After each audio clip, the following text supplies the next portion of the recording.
What's up, guys? This is the Osmo.com Night Shift Podcast, talking baseball for Wednesday, May 30th.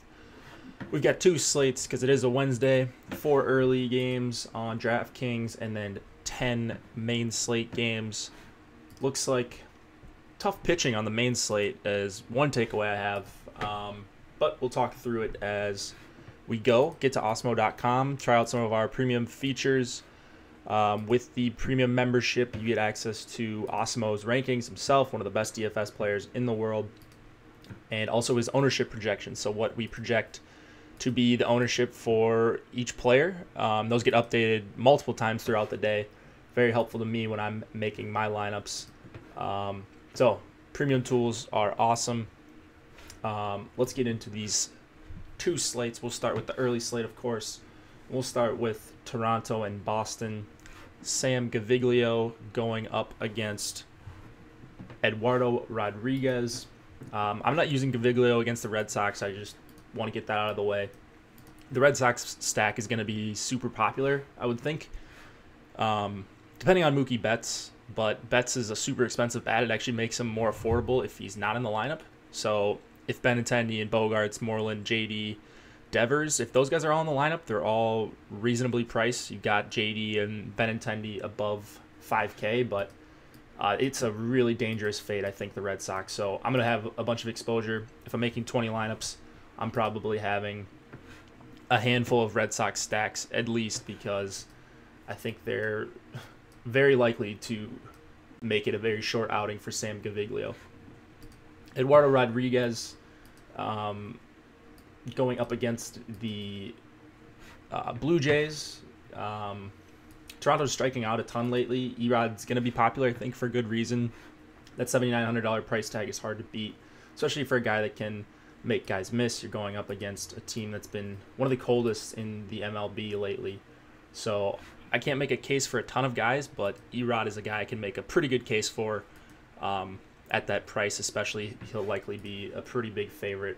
If you're targeting against him, I think Josh Donaldson, or not Josh Donaldson, I think Justin Smoke makes for a pretty awesome leverage bat. Maybe Russell Martin, but that's really about it. I don't love targeting against Erod.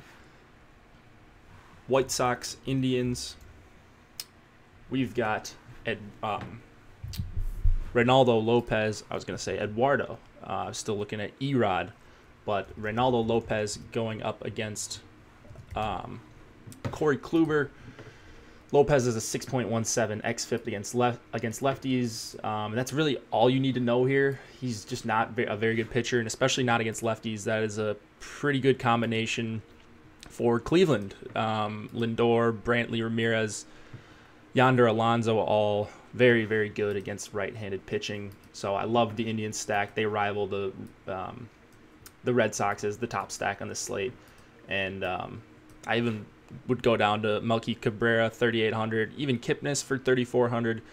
Lopez has been pretty awful against lefties. Kluber going for the Indians. I'm not sure. I'm not going to try to fade Kluber. He is 12-2. I like a lot of the expensive bats, but nothing bad to say about Kluber. I'll be trying to fit him in as many lineups as I can. It's not a perfect matchup, but like, where else are you going to go, especially with one of the cheaper guys? You got Erod. You can go with an Erod Kluber pairing, still get a bunch of good bats in. You could go with an Erod Alex Reyes pairing and still be fine. So Kluber will be owned for sure. There's no doubt about it. But on a 4-game slate, it's like some of those expensive bats, and it's even more so with the pitchers. It's really hard to fade when there's just one stud in a good matchup. St. Louis and Milwaukee, we have Alex Reyes going up against Alex Reyes, going up against Junior Guerra. Reyes is making his first start in over a year. Everyone's going to be excited to play this guy. He's 7,000 on DraftKings. It's understandable what he's done in his first few rehab starts. In his last 2 starts, one was in Double-A, one was in Triple-A. He's got over 7 innings pitched and 13 strikeouts in each of them. So that's pretty tough to beat. 7,000. The Brewers are not a great matchup by any means, but I'm for sure going to have some exposure to Reyes. I just hope the exposure doesn't get out of control, the ownership, I should say, because then I'll be a little bit less interested in him. I think there are some really good bats on Milwaukee, like Yelich and Shaw, that make for good leverage plays if Reyes is going to be the chalk. Junior Guerra is getting hit pretty hard by righties. He's got a 50.8% hard contact against them this year with a 4.74 xFIP, and he's actually striking them out less than the lefties. I'm sorry. Yeah, he's striking them out less than lefties, so that makes sense. Sort of reverse splits. I don't know if that's going to continue, but that's what he's been doing so far. And then the Cardinals have a bunch of really good righty bats. They've got Jose Martinez, they've got Tommy Pham, Ozuna, Tyler O'Neill. All these guys can hit righties, and the Cardinals are actually one of my top stacks in the slate. They're obviously a tier below the Indians and the Red Sox, but for some filler players, Martinez under 4K, Carpenter under 4K, Ozuna still in the low threes. I think you can make a case for some St. Louis bats. Last game of the early slate, Sal Romano going for Cincinnati against Patrick Corbin for Arizona. Romano is minimum salary. I mean, I just target lefties against this guy all day. Just one of the guys I'm least scared of in terms of taking bats against. He just does not miss any of them. Another 5 earned runs in Coors. That's actually not a terrible start for him in Coors against the Rockies, but I expect him to get rocked in most starts because he can't make anyone miss. And strikeouts are king in DFS. Strikeouts are king in the MLB. If you're not striking guys out, you are gonna get lit up because these guys can all hit for power, it seems like. So Peralta, Goldschmidt, Jake Lamb, Descalso, Ketel Marte, all guys I will be targeting heavily. Arizona bats will be chalky because it's Sal Romano, because they have a 5 total, and because they're all relatively cheap. So that's enough about the Arizona bats. You know, they're all good plays against Sal Romano. Patrick Corbin's velocity has stayed the same in his last start, which was nice to see. It's still down from where it was a few weeks ago, but I don't think I love him here actually against Cincinnati. I'd much rather get up to Kluber. He went 7 innings, 7 strikeouts against Oakland, but they've been one of the worst teams in the MLB against left-handed pitching over the last month, and the Reds are striking out at just over a 20% rate against lefties in that same span. So I think he's going to be too highly owned for me. He might be a popular pay down from Kluber, but I will be definitely trying to jam in Kluber before I get to Corbin. So RIP my Corbin love. I actually like Eugenio Suarez. I like Adam Duvall against him, especially Suarez. For 4,300, I don't think he's going to be that popular of an option. So I'll be all over him, as well as Adam Duvall. Let's go to the main slate. We've got Washington and Baltimore. Max Scherzer against David Hess. Let me find this game quick. All right, there we go. Scherzer versus David Hess. Scherzer is almost 14K.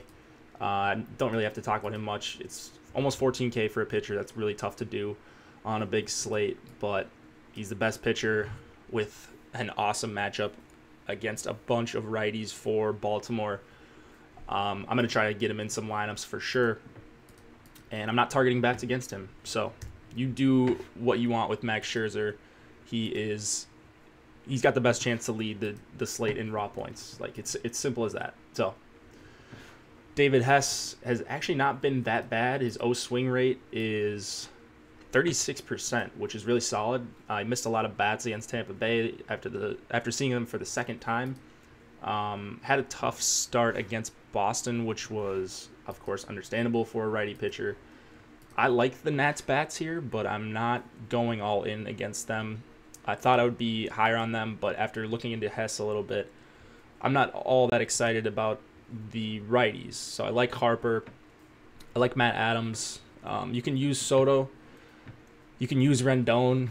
But I don't think I'm going to be having a lot of full Nats stacks. I'm not going crazy with them. Cubs, Pirates, Kyle Hendricks against Joe Musgrove. Hendricks I don't usually have to dig too deep into. I'm not playing him. I'm not targeting against him for this price. 8,400, just good at limiting the hard hits. And it's shown in the Vegas total. The Pirates only have a 3.9 run total as of now, so not really targeting Pirates bats. Not really targeting much in this game. Musgrove, I mean, I love what he did last Friday, I believe it was, against St. Louis, but at this price, it's just tough for me to go with him against the Cubs, who have some bats that I'm pretty scared of, namely Rizzo, Schwarber, Chris Bryant, Contreras. Like, these guys are all very good hitters. Schwarber, mostly just a power hitter. I don't know if he's a very good hitter yet overall, but you get the idea. So this game is sort of just an avoid for me. I'm going to move on to LA and Detroit. Shohei Ohtani against Mike Fiers. The Tigers have one of the lowest WRC plus ratings in the MLB over the last month against right-handed pitching. Shohei has been one of my favorite pitchers to play. Seems like he hasn't been on a lot of the main slates, but he is here, and I'm really interested in using him. 4.11.2. He's 6th in the MLB in whiffs per swing in May, which is nice to see, missing as many bats as almost any pitcher in the MLB for the season, for the month, you name it. So love Shohei Ohtani against this Tigers lineup that is super underwhelming. I have no problem targeting against Mike Fiers. He doesn't really strike out righties, and the Angels are chock full of righties. Mike Trout for 6K is someone I'll for sure have exposure to. Justin Upton I like. And then Andrelton Simmons and Louis Valbuena at 5 and 6. Valbuena 3K here against Fiers. I love that. If this game is going to end up playing, I'm seeing a few weather concerns, some wind blowing in, so that might take a little bit of the luster off the Angels stack for me, but still like Angels bats against Mike Fiers, assuming we see some okay weather here. Mets and Braves. I'm not sure who's pitching for the Mets, so I'll skip over them. It could be Jason Vargas, but I mean, if it is Jason Vargas, then I've got interest in a stack against him, but I don't know who it is, so I won't talk too much because Noah Syndergaard's on the DL. He was slotted in to start this game. Obviously, he will not be starting this game. Julio Teheran going for the Braves, 7,600 on DraftKings. He's got a 5.64 xFIP to lefties this year. I'm just not using him in the spot. He's going to start off with 4 straight lefties: Nimmo, Cabrera, Conforto, and Jay Bruce. I thought he had something fixed a few weeks ago, or maybe about a month ago. I was trying to get ahead of the curve before people were on him, and I was just wrong on that. It looks like he's gone back to his old self, being pretty bad against lefties. So I like the Mets' top 4 lefties as a little stack. It's not always fun playing Brandon Nimmo, but with Cabrera, Conforto, and Bruce hitting behind him they're all under 4K, you can definitely talk me into some Mets here. Minnesota and Kansas City, Fernando Romero against Brad Keller. Romero's shown very good swing and miss stuff, but the Royals aren't really a matchup I want to attack. If you were getting a bigger discount on Romero, then I would consider it, but you're going to need him to go deep to rack up a bunch of points against the Royals, and I don't know how likely that is here. Keller on the other side, he's not going to go very long. The Twins' bats actually look like they're in a really good spot against him and the Royals' pen. The Royals' bullpen has the worst xFIP and the 3rd worst whip in the MLB, so going to get a lot of below average pitching here for the Twins. So, I mean, I'm on Kepler, Eduardo Escobar. I'm not crazy about Sano, Eddie Rosario, Dozier, and then Morrison. I'm not going to say I'm not going to play Sano, but he is 4,100, so it is an okay price. Maybe he sees a lefty during the game with this balanced Twins lineup, but I wouldn't count on it. So A little wary of Sano. I'll probably have him in 1 or 2 twin stacks, but he's not going to be the main reason why I'm stacking up the Twins here. San Francisco, Colorado. This is Coors Field. We've got Derek Holland going up against John Gray. Holland has 44% hard contact and a 46% fly ball rate against righties this season. Now he gets to go into Coors. He's throwing a sinker and a curve, and it shouldn't really end well for Holland. It is baseball. Things happen, but everything screams Colorado stack here. You don't really need me to tell you that, so I can pretty much move on. You know the guys that you're targeting: Arenado, Story, Desmond, Cuevas, if he's in there. Just a really awesome spot for the Rockies, it looks like. But that always comes with increased ownership at Coors Field, so you're going to have to weigh that against how good of a spot it actually is. John Gray for 7,500. I'm nervous about here. The Giants just knocked him around in San Francisco, and this is obviously a better hitting environment. So, I mean, the Giants have been hitting a lot better overall. They were a team I targeted for 2 weeks straight at the beginning of the season, and now they've sort of turned it around. They're not striking out as much. I get the Gray play, especially because he's going to be very, very much lower owned than Ross Stripling, who's in his same price range. But so I may have some Gray shares in Coors Field because if he's pitching well, he's going to be striking guys out, and he's going to have very, very little ownership. So that's appealing to me, but I can't say I'm not nervous about him, and I'm also not really targeting the Giants' bats. So I will say that Gray is interesting in Coors Field, and I'm not one to be targeting pitchers in Coors Field that much, but I think it makes a little bit of sense here with how the slate sets up. Tampa Bay and Oakland. We have got... Oh, man, these games keep disappearing on me. All right. We've got Nathan Eovaldi against Sean Manaea, our old buddy. Nathan Eovaldi making his first Major League appearance since August of 2012. He has a huge fastball that gets up to 98, at least he did. I don't know how his velocity has been in the minors, but he's always been super erratic, and he just got blasted in his last start in AAA, allowing 8 earned runs. And then his only other starts this year before that were at single A ball. He was okay in those, but I think he could get crushed here against MLB hitting. And you've got some good hitters on Oakland, especially ones with some power.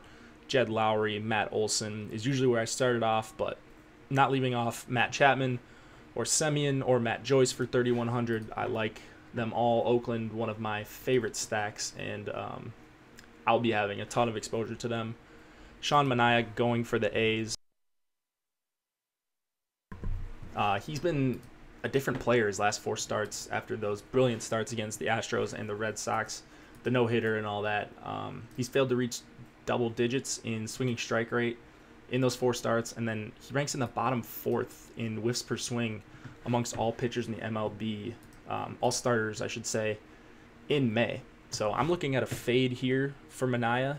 It's an appealing price. People are going to be on him, I think, but the Rays are actually not that great of a matchup just in general. And then you've got guys like Wilson Ramos and CJ Cron that if Manaea's not right and he's making mistakes, they're going to punish him. So those are the 2 guys I like as leverage bats. I wonder how owned Manaea is going to be with Stripling, who is 1,000 cheaper. And you got Clayton Richard in that same range. So it should be interesting for ownership, I think, tonight. Texas and Seattle. We've got Matt Moore going up against James Paxton. Righties are teeing off on Matt Moore, and usually it's just the lefties. The lefties are teeing off against him as well, but with the righties going nuts against him, the hard contact numbers are pretty astounding to look at when you look into Matt Moore, the average exit velocity and all that. So I'm all over a Seattle stack. I'm loving a couple of these late games. The A's, the Mariners, Mitch Haniger, my favorite play in this game. And then, my favorite hitter, Nelson Cruz, Ryan Healy. All these guys can mash lefties. And Matt Moore is not... He's not discriminating. So he's not just giving it up to the righties, like I said. the lefties are crushing him as well. So Kyle Seager will even sneak his way into a couple of my Seattle stacks. James Paxton going for Seattle is probably my favorite point per dollar pitcher of the night. I don't know if he's got quite the upside that Max Scherzer does, and I don't really know if anyone does, but if someone's going to outscore him, I think Paxton could do it. Just this Rangers team just chases everything. They give you so many swinging strikes. They give up on at-bats. At times it looks like just a bunch of free swingers in there, and Paxton has the stuff to just mow them down. Like double-digit strikeouts are firmly in play for Paxton, maybe more. Like I could see a 13 strikeout game from Paxton here. It's just such a good matchup for him against the Rangers, who will probably have 3 or 4 lefties in the lineup. So all over Paxton. Philadelphia and LA, that is the Dodgers. We've got Zach Eflin going up against Ross Stripling.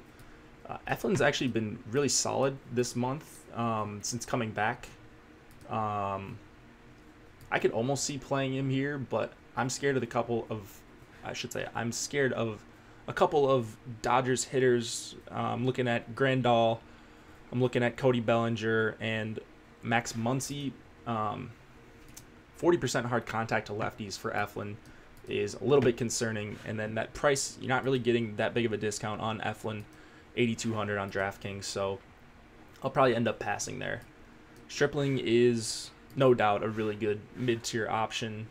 Run total I'm not seeing yet for the Phillies, but I'm assuming it's going to be pretty low. Stripling showed some pretty good swing and miss stuff in his last start, and now he's going to get a good matchup against the Phillies. He's going to be super chalky. I think he's a really good play. I think he's a pretty safe play against Philadelphia.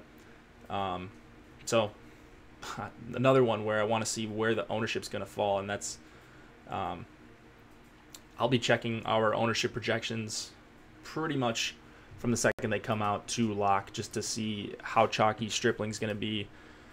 If I need to make a pivot to some John Gray, if I need to make pivots to some other guys on this slate that I may not have thought about using before, because Stripling is in my top 3 or 4 pitchers that I want to use. But if he's going to be 50% or something crazy, then probably not going to be overweight on that.